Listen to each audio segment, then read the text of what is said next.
What's up guys, this is my second time trying to record this video because the last time I was literally just rambling on and off.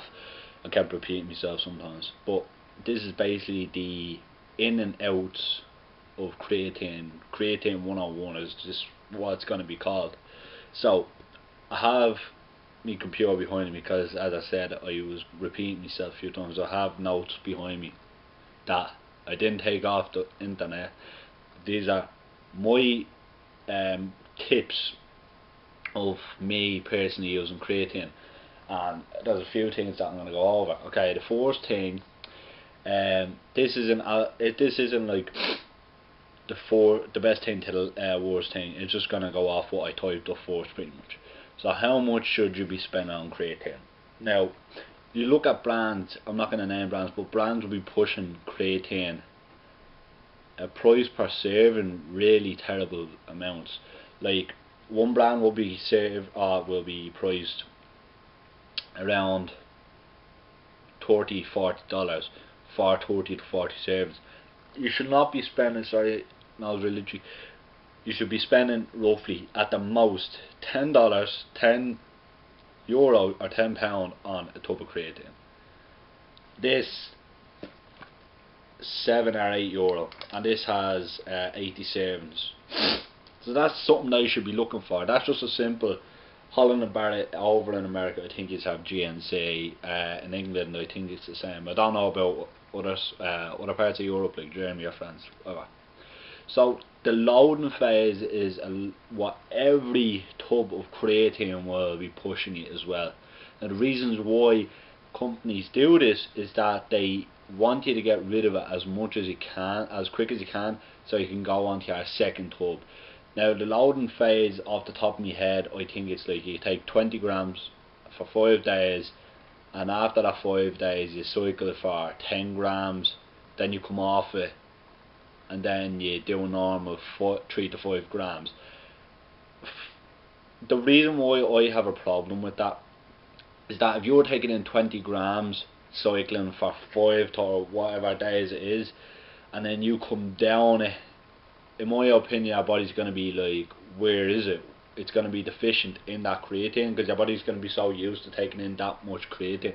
If you're taking in 20 grams of creatine, then all of a sudden you drop to 10, and then you stop, and then drop it down to 3 to 5 grams, your body's not going to know what's going on.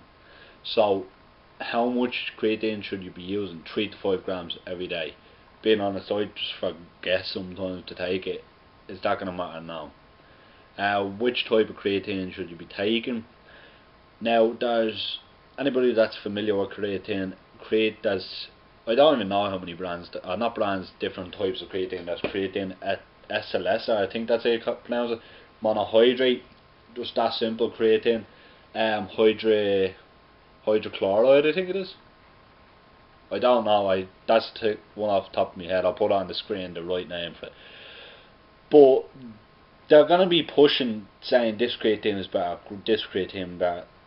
Rich Piana recently came out with a creatine, I think it's called. There's 10 different types of creatine, and there's another ingredient in that creatine. Not another ingredient. There's another ingredient in it that basically, I think it activates all of them together to make it even stronger. I think that's what it is. But if you're looking, the only creatine you should be looking for is creatine monohydrate. Simple fact is that no other type of creatine is scientifically proven to work better than creatine monohydrate.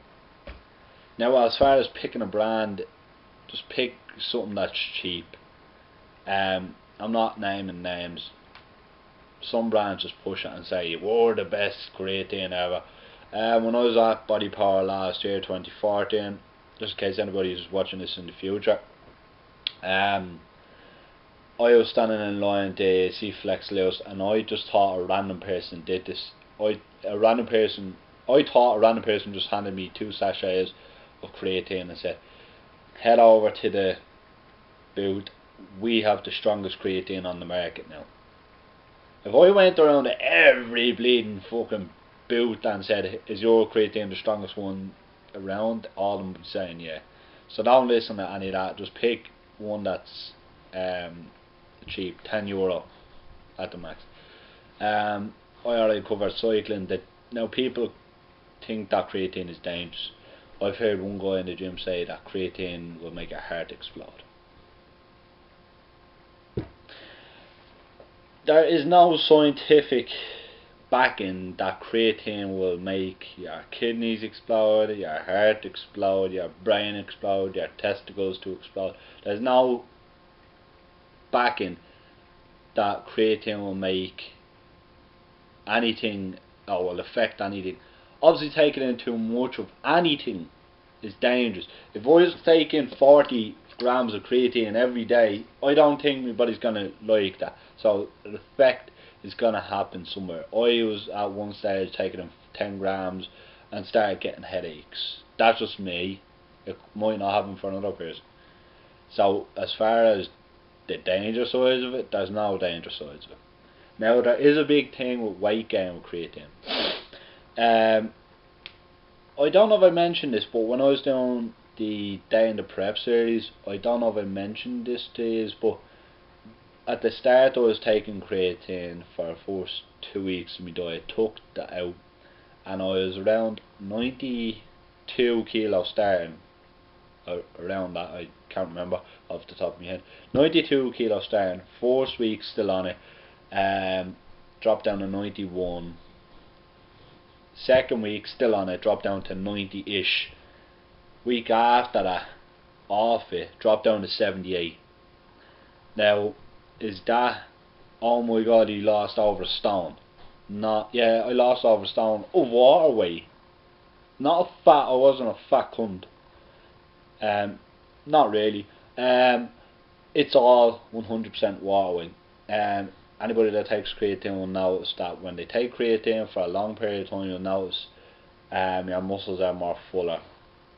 Especially if you take in more carbohydrates and water when you're taking creatine, because in my opinion creatine will flush all carbs and water straight into the muscle you're working. You'll just look bigger and fuller. So that's my creatine 101. Leave in the comment section if you think that I missed something. I will answer it in the comment section. So yeah, like, comment and subscribe. Don't forget to share. Thanks, bye.